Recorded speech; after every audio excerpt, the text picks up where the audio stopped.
Alright, so magandang araw muli sa inyong lahat mga ka-maestro. Ayan, so nagbabalik na naman tayo ngayon para dito sa ating panibagong video. Pero bago natin talakayin itong ating video natin ngayon mga ka-maestro, kung bago ka pa lang dito sa aking YouTube channel, huwag mong kakalimutan na mag-like, mag-comment, mag-share at syempre, i-subscribe mo na rin itong ating YouTube channel, El Maestro Sir Anton Official. Ulitin ko po, paki-search lamang sa inyong mga Google, sa inyong mga browser, sa inyong mga YouTube ng El Maestro Sir Anton Official at lalabas na po itong ating channel. Pakiclick lamang po ang subscribe button dyan kasi libre lang naman po yan, wala pong bayad yan. And syempre, ang notification bell button, pakiclick na rin po para manonotify kayo. Always updated kayo every time na may mga bago tayong upload na video katulad nito. Alright, so nabanggit ko na kanina ka-maestro, meron tayo ngayong panibagong video. Sa video natin ngayon mga ka-maestro ay pag-usapan at talakayin naman natin itong mga matunog na mga pangalan sa social media na pwedeng or maaaring maging next DepEd Secretary. Yan, dahil nga sa pag-resign ni Vice President Sara Duterte, although ang effectivity ng kanyang resignation is sa July 19 pa, pero syempre mahalaga na mapag-usapan na rin natin, no? Sino-sino ba yung mga pwedeng pumalit sa kanya bilang DepEd Secretary. Although syempre ang nakakaalam at may power lang yan, syempre walang iba kundi ang ating Pangulong Marcos. Okay?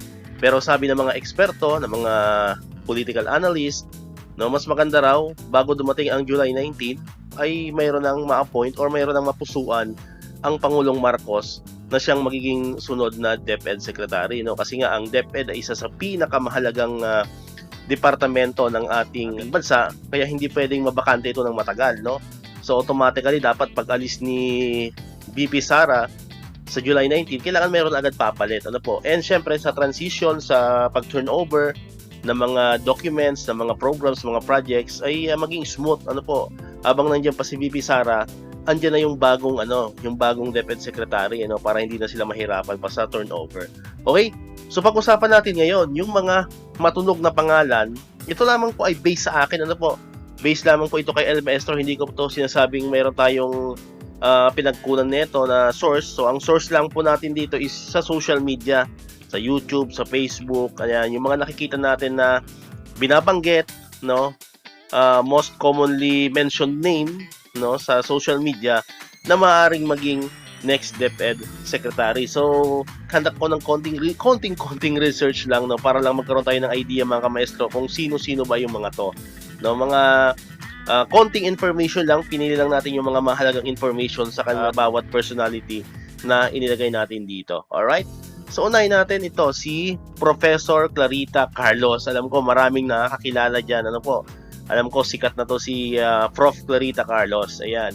So si Professor Clarita Carlos, ang kanya pong edad ay 77. So ito po ay based lamang sa Google. Ano po? So ito yung pinaka-main source ng information na kinalap natin dito sa bawat personality na babanggitin natin. Okay? So 77 years old po siya. Siya sa University of the Philippines, Diliman. Doctor of Philosophy in Political Science. Ang notable accomplishment po niya, ayan, siya po ay naging President of the National Defense College of the Philippines. And then naging MMDA Head of Office of Strategic and Special Concern, no? Yung MMDA, yung Metropolitan Development Authority, ano po. Then recently lang siya po ay naging National Security Advisor, although nag-step down na rin po siya diyan. So ito po, sa tingin ko ito yung pinaka-highlights ng kanyang accomplishment, no? Yung pagiging National Security Advisor, kasi medyo mabigat-bigat na responsibility po yan, lalo na sa panahon ngayon, no? Mayroon tayong di pagkakaintindihan sa China, so napaka-laking papel po ang ginagampanan ng National Security Advisor, no? Then siya po ay naging matagal na naging college professor at UP Diliman. So yan po yung although marami pa syempre mga accomplishment yan si Prof. Clarita Carlos, ito lamang po yung kinuha natin, yung mga importante, ano po. So sa tingin ko ang biggest advantage ni Prof. Clarita Carlos is yung kanyang strong personality pag siya ay naging isang DepEd Secretary, no. Kilala naman natin siya, prangka, talagang mayroon siyang chain of command, no. Talagang mayroon siyang leadership din. Ayan. So yan ang nakikita ko magiging advantage ni Prof. Clarita Carlos pag siya ay naging isang DepEd Secretary. And syempre yung kanyang background na rin sa teaching, ano po. Next po, ngayon walang iba kundi ang ating former Vice President Maria Leonor Leni Gerona Robredo. So alam ko kilala na rin natin to si Ma'am Leni, ano po, si BP Leni, former BP Leni. So ang age naman po ni BP Leni is 59 years old. Ang kanyang education, nagtapos siya sa University of Nueva Cáceres, Bachelor of Laws. Ayan, so siya po ay isang bar passer, siya po ay attorney, no? So ang isa sa mga notable accomplishments naman ni former BP Leni, ayan, so syempre siya ay naging isang congresswoman ng 3rd District of Camarines Sur, no, sa Bicol Region. Ayan, at matagal din siyang nag-serve sa PAO or Public Attorney's Office. Ayan, doon sa Naga City. At siya rin ang founder ng Angat Buhay, ano po, isang non-government organization, o yung Angat Buhay. And syempre, ang pinaka-highlights ng kanyang accomplishment is itong kanyang pagiging isang Vice President of the Republic of the Philippines. Ayan, from 2016 to 2022. Alam naman natin, no, siya ang ating former Vice President. Okay, so yan po yung information naman kay former Vice President Leni Robredo, although marami pa rin siya syempre accomplishment, no? Ito lang yung ating pinili, yung mga importante. So sa tingin ko naman ang advantage ni former VP Leni, if ever man siya ang maging DepEd Secretary, is yung kanyang leadership skill. Syempre yung kanyang karanasan bilang Vice President of the Republic of the Philippines, so malaking tulong yon para sa leadership na isa syempre sa kailangan bilang isang DepEd Secretary, no? Kasi syempre marami kang i-manage dyan, no? Hindi malaki ng responsibility ng isang DepEd Secretary. And sa tingin ko ang advantage niya is yung kanyang leadership skills na naging niya syempre sa kanyang pagiging isang Vice President. Okay, next naman, ito si Carl Balita. Ayan, alam ko sikat na sikat din to, no? Si Sir Carl Espino Balita. Ayan, lalo nung nakaraang 2022 election, di ba?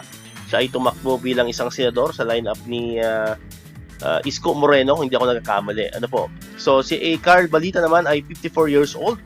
Siya ay nagtapos sa pamantasan ng lungsod ng Manila ng Master of Arts in Nursing. Ayan. So, actually, si Carl Balita po ay isang professor, isang teacher din, isang registered nurse. Ayan. So, yan po si Carl Balita.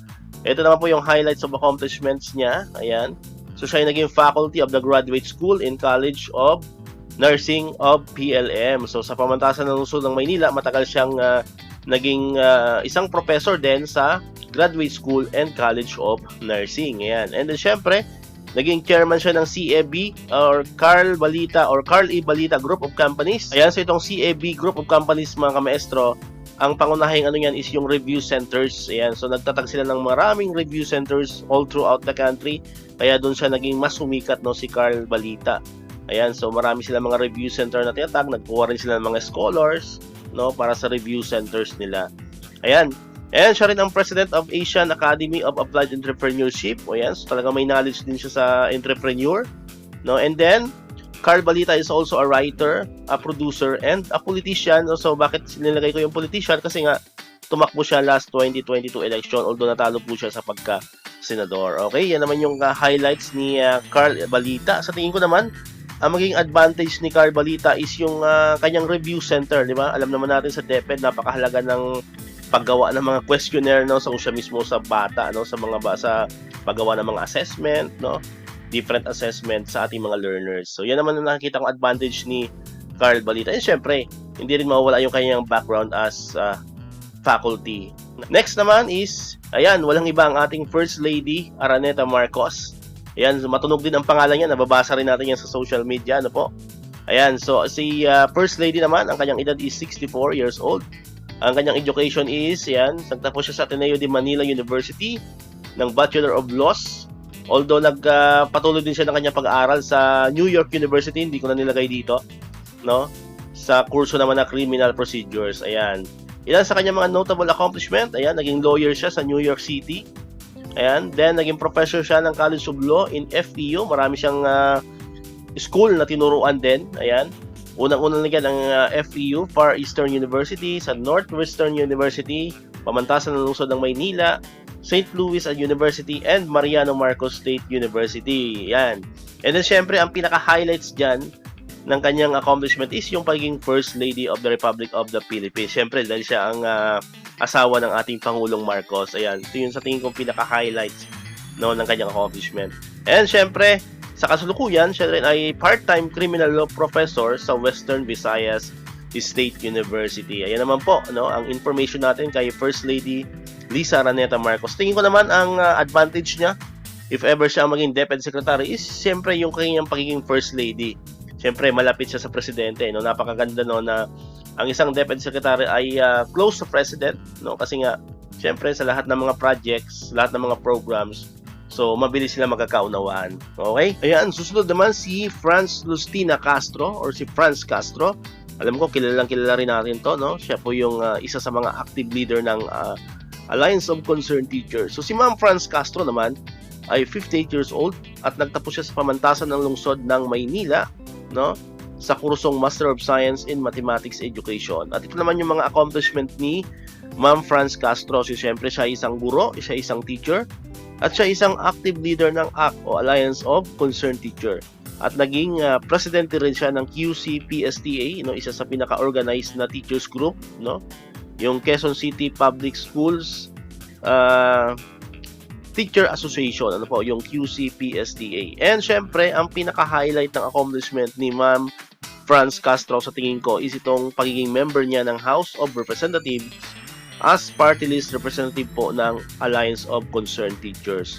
Ayan, so kung hindi ako nagkakamali, 2016 nang sinang mahalal, no, mahalal si Franz Castro bilang party list representative ng ACT. And syempre sa kasalukuyan, siya ang tumatayong deputy minority leader, no, sa House of Representatives. Siya naman si Franz Castro. Ano po? Sa tingin ko naman, ang advantage ni Ma'am Franz Castro pag siyang naging DepEd Secretary, syempre yung kanyang skills, no, bilang isang lawmaker, kasi nga matagal na siyang naging congresswoman, ano po.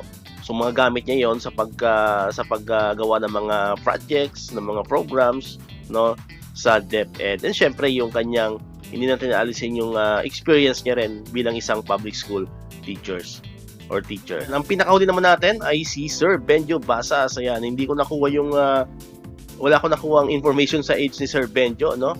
So si Sir Benjo Basas naman po, ang kanyang tinapos is Bachelor of Secondary Education, major in Social Sciences. So isa sa mga accomplishment ni Sir Benjo ay yung kanyang pagiging public school teacher at Caloocan High School. So kasalukuyan po si Sir Benjo ay isang public school teacher sa Caloocan High School. And syempre ang highlight ng kanyang accomplishment naman is yung pagiging national chairperson niya ng Teachers Dignity Coalition or yung TDC.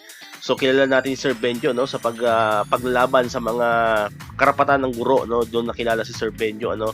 Ayan, so yan naman po si Sir Benjo Basas ng Teachers Dignity Coalition. So ilan lamang po yan sa mga personalidad na nakikita natin na matunog sa social media, no, bilang isang next DepEd Secretary. Ayan. So sa tingin niyo po, sa mga binanggit nating pangalan, sino ba sa tingin niyo ang mas karapat dapat doon na maging isang DepEd Secretary, o kung mayroon kayo napupusuan na ibang mga personality na pwede maging DepEd Secretary para sa inyo na hindi natin nabanggit, pwede nyo pong i-comment yan sa comment section natin.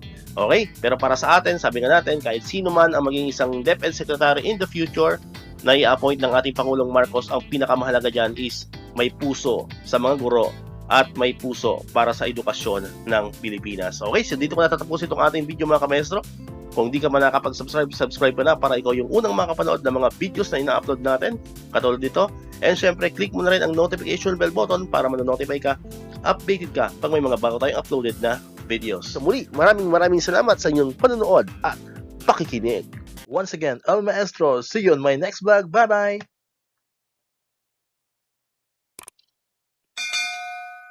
1, 2, 3, come on!